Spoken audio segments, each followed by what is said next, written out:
Daily. Taste the Daily.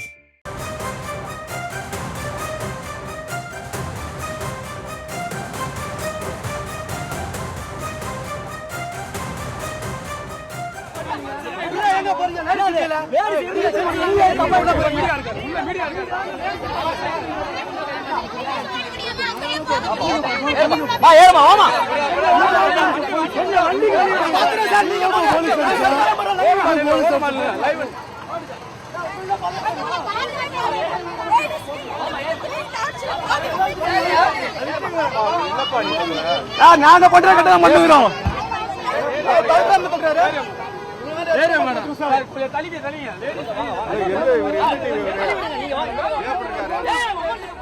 மற்றும் ஒரு அண்மை செய்தி. சென்னை நுங்கம்பாக்கத்தில் ஆசிரியர்கள் போராட்டத்தை ஒளிப்பதிவு செய்த செய்தியாளர் போலீசாரிடையே வாக்குவாதமானது ஏற்பட்டிருக்கிறது. போராட்டத்தை படம் பிடித்த செய்தியாளர்களை தள்ளிவிட்ட போலீசாரால் அங்கு பரபரப்பு ஏற்பட்டிருக்கிறது. சென்னை நுங்கம்பாக்கத்தில் செய்தியாளர்கள் செய்தி சேகரித்த போது போலீசார் அராஜகத்தில் ஈடுபட்டதாக புகாரானது தெரிவிக்கப்பட்டிருக்கிறது. கூடுதல் விவரங்களோடு இணைகிறார் செய்தியாளர் ஜெரி. வணக்கம் ஜெரி. செய்தியாளர் போலீசாரிடையே வாக்குவாதமானது ஏற்பட்டிருக்கிறது, விவரங்கள். வணக்கம்.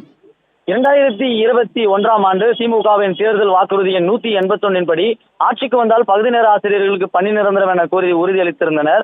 13 ஆண்டு காலமாக தொடர்ந்து பகுதி நேர பணியில் ஈடுபட்டு வரும் தங்களுக்கு 12,500 ரூபாய் ஊதியம் மட்டுமே உள்ளதாகவும், இதன் காரணமாக வாழ்வாதாரம் மிகவும் பாதிக்கப்பட்டு வருவதாகவும் பகுதி நேர ஆசிரியர்கள் கடந்த 7 நாட்களாக ஆர்ப்பாட்டத்தில் ஈடுபட்டு வருகிறார்கள். அந்த வகையில இன்று பள்ளிக்கல்வித்துறை அலுவலகத்தில் முற்றுகை போராட்டத்தில் ஈடுபட்டு வரும் பொழுது அரசு செவி சாய்க்காததால் சாலை மறியலில் ஈடுபட்டிருந்தனர். அப்பொழுது செய்தி சேகரிக்க சென்ற செய்தியாளர்களை செய்தி சேகரிக்க விடாமல் போலீசார் தடுத்து நிறுத்தி அராஜகத்தில் ஈடுபட்டனர். பேருந்தில் ஏற்றும் பொழுது பெண் பகுதி நேர ஆசிரியர்களை அவர்கள் வலுக்கட்டாயமாக இழுத்து சென்றனர். அப்பொழுது அவர்கள் பேட்டி கொடுக்க முற்பட்டனர். அவர்களிடம் என்ன நடந்தது என்று செய்தி சேகரிக்க முற்படும் பொழுது போலீசார் செய்தியாளர்களையும் ஒளிப்பதிவாளர்களையும் செய்தி சேகரிக்க விடாமல் தடுத்து நிறுத்தி தரதரென்று இழுத்து அவர்கள் அப்புறப்படுத்தினார்கள்.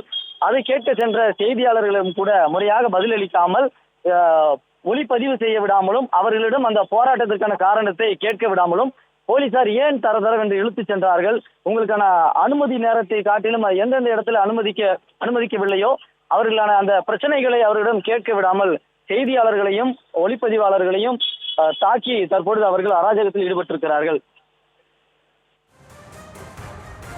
விவரங்களுக்கு நன்றி ஜெரி. Taste the Daily.